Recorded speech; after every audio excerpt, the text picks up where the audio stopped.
ya COVID pale kwenye lockdown, akasema tunataka tuwapunguzie mshahara. Anayetaka kupunguza mshahara akubali. Hakuna mwenye anakataa kupunguza mshahara. Si tunaangalia ile hali ambayo inajitokeza. Ya? Kidogo kidogo tunahitaji tufanye namna gani? Tunahitaji kuwa na na na na na na na sasa hiyo lockdown imeanza, tunataka kuwa na shift. Mtakuwa mnafanya kazi kwa wiki 2, alafu mnapumzika kwa wiki 2, wengine wanafanya kazi wiki 2. Tunakuwa na group 2 ndio tusijazane hapa kwa ofisi, yeah. So wewe huwezi jipangia shift. So unapangiwa shift na supervisor wako anakupangia shift. Head of radio ndiye atakupangia shift. Kwa mfano upande nilikuwa nafanya kazi, yeye ndiye atakupangia shift, yeah, na atakupangia shift vile anawaza. Sasa kuna wale ambao walikuwa contract na wale ambao walikuwa wako vibarua tu, na kuna wale ambao walikuwa permanent.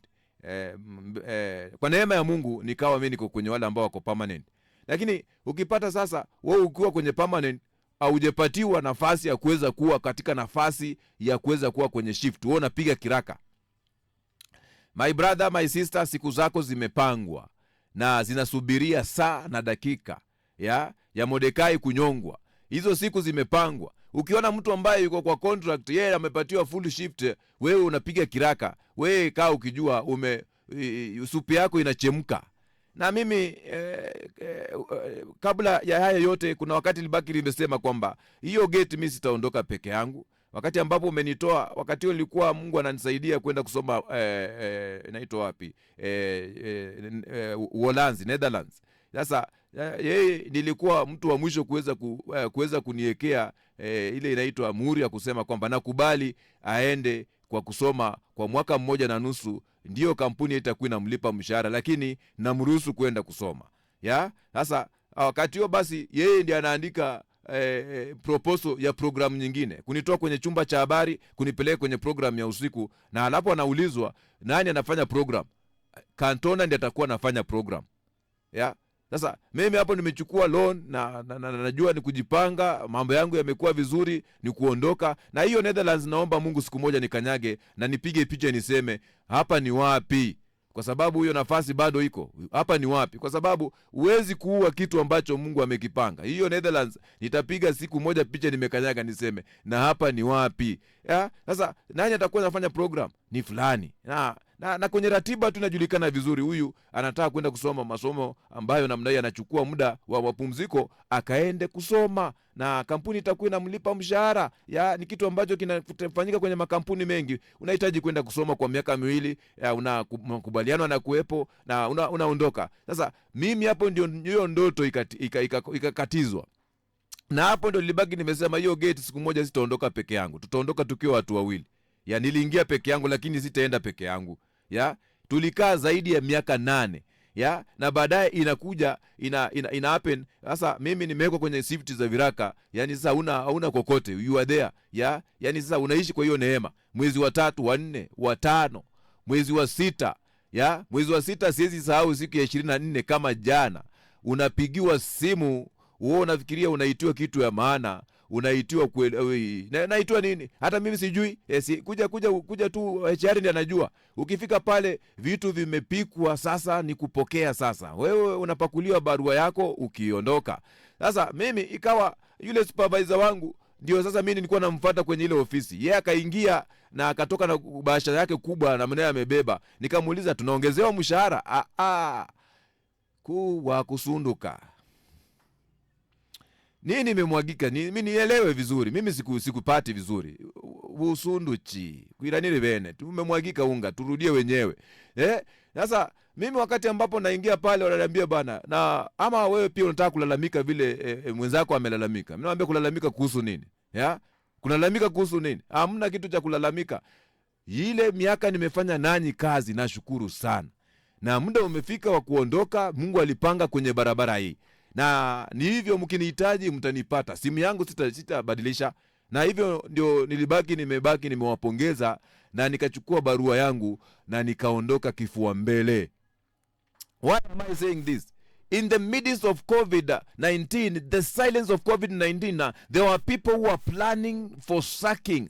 They sacked people. Their families, they were affected during that period. They have not returned into their position until today. Kuna watu ambao hata wengine walikufa, walijinyonga, stress iliwamaliza, depression. Nakumbuka mzee mmoja pale hivi amefanya kazi kwa muda mrefu kutokea Kisumu, wakati wa Kisumu KBC amefanya kazi, tukawa sana tunatembea naye, na ni mtu ambaye watoto wake ni wakubwa, wamemaliza university kama wawili, mwingine alikuwa ako bado high school form 4 wakati huo. Nikawa namsaidia hata kuruka barabara, amechanganyikiwa. Mimi nikajiuliza, sasa mzee huyu nimemsikiza kwa miaka mingi na amefanya kazi kwa uaminifu, alafu sasa ndio huyu bado pia anachanganyikiwa. Mimi ndio namtia moyo, wakati ambapo mimi nikijiangalia, mimi ndio naanza mwendo, naanza safari namsaidia kuruka barabara hadi nikamfikisha mpaka kwake mlangoni, nikamwambia ingia kwa nyumba vizuri mzee. Kupoteza kazi ni kazi ngumu sana kwa mtu ambaye hajaelewa, na vitu ambavyo vinajitokeza. So in the midst of COVID, Mike, umenifanya nimerudi nyuma kwa sababu ya kueleza kwamba it is not the end of the road. Package yourself back, rudi kwa soko, rudi kwa soko. You can get something you can smile about. Usikwame hapo ukasema kwamba it is impossible, unaanza kuwaza, umekosa tumaini. My friend, you are a genius, uko na uwezo mkubwa. Ni ile ulikataliwa kwenye mtaa wa kwanza ukikataa, unaingia kwenye mtaa wa pili. Mwanamke mmoja akikukataa imaanishi kwamba wanawake wote wanakataa. Kuna watu wamekataliwa na wanawake wa Kiafrika na wameoa wazungu, wako ngambo. Kuna wengine wamekataliwa na wazungu, wameoa wa Italia, wameoa wa China. Panua mawazo yako. Kuna mtu alikataliwa kwenye mtaa wa kwanza, mtaa wa pili hakubalika. Na life ina move on. Alafu unabaki unamshukuru Mungu. Usikwame kwenye mtaa mmoja kwa sababu wachawi wa pale wamekusumbua. Waganga wa pale wamekusumbua. Wengine wanasema kwamba kule maeneo ya Nyanza kwamba alego rembekech. We abaroji watakusumbua dada. Wewe wasikusumbue. We ipange. Wakikusumbua mtaa wa kwanza, ingia kwa mtaa wa pili. Ama unakaa kwenye ile mtaa unadhihirisha kwamba kuna Mungu ambaye anaweza badilisha hiyo miungu yao ya Baal. And it is possible because destruction, people are there to destroy you. They want to see you, wanataka kuona ukiwa una limp, unatembea kwenye limping, yani maisha yako imelemaa. Usikubali wakulemaza hata akili yako. Usikubali. These are the traps ambao unaweza pata kwamba na kuweka ndani. Jikaze, amuka, fikiria. Kuna wakati mwingine unaweza kuwa umekosa kuwa kazini na ni wakati wa kusoma. Ni wakati wa kuongeza knowledge. Unapanua mawazo, unajifashion kwa another position ambao unajua kwamba hapa walikuwa nafikiri wananizuia upande wa kushoto, unatokezea na upande wa pili, rebrand yourself ina maana hata wenyewe watashangaa. You have so many potential, God has deposited in them, ndani yako, but you need to know how to kuziosha na kuziweka kwenye nini zikae dhahabu. Zitakuwa zimejifunika vitu ambavyo ni chafu. Wakati mwingine akavision kana kujia kana kaonekane very clear, alafu unacheza nako. Kata kwenda ni butterfly, kata kimbia, na mwingine atatufanyia kazi. Na by the way, nilikuwa na hiyo idea saa ngapi ba? Saa ngapi?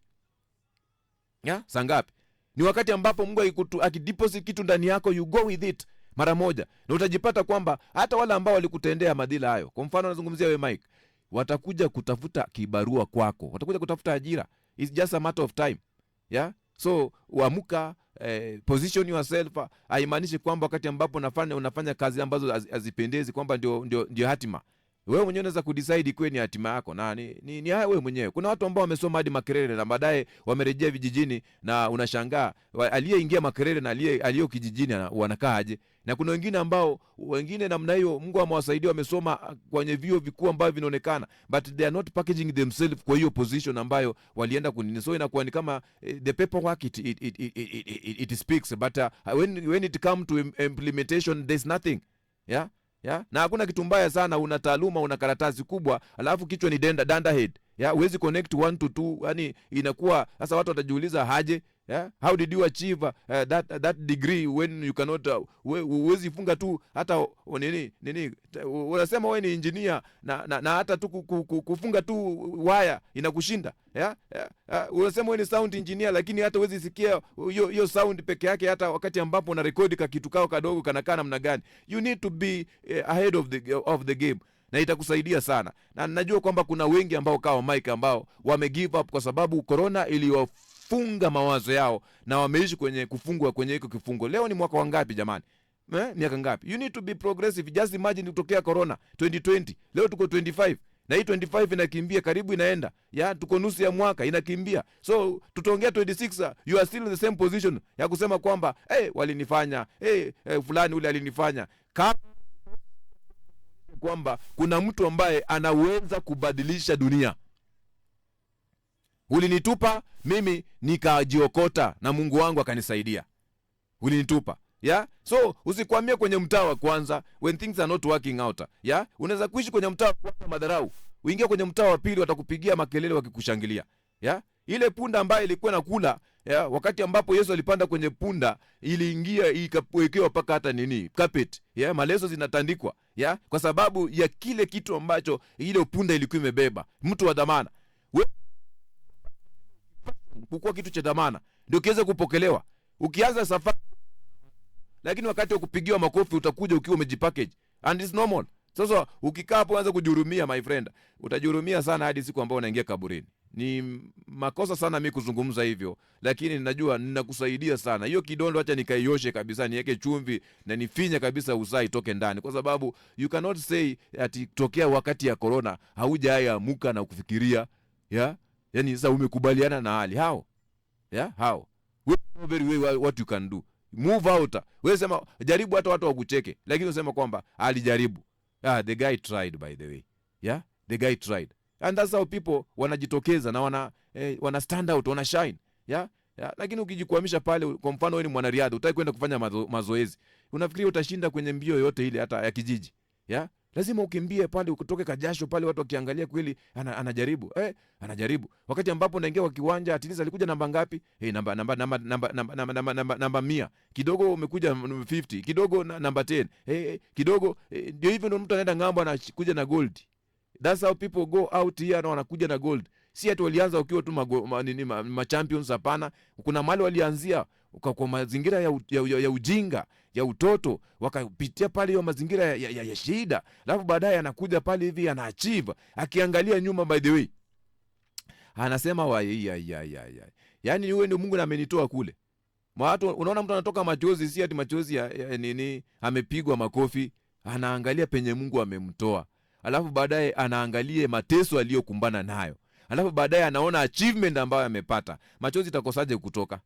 Unless ukuwe ni chuma. Good morning.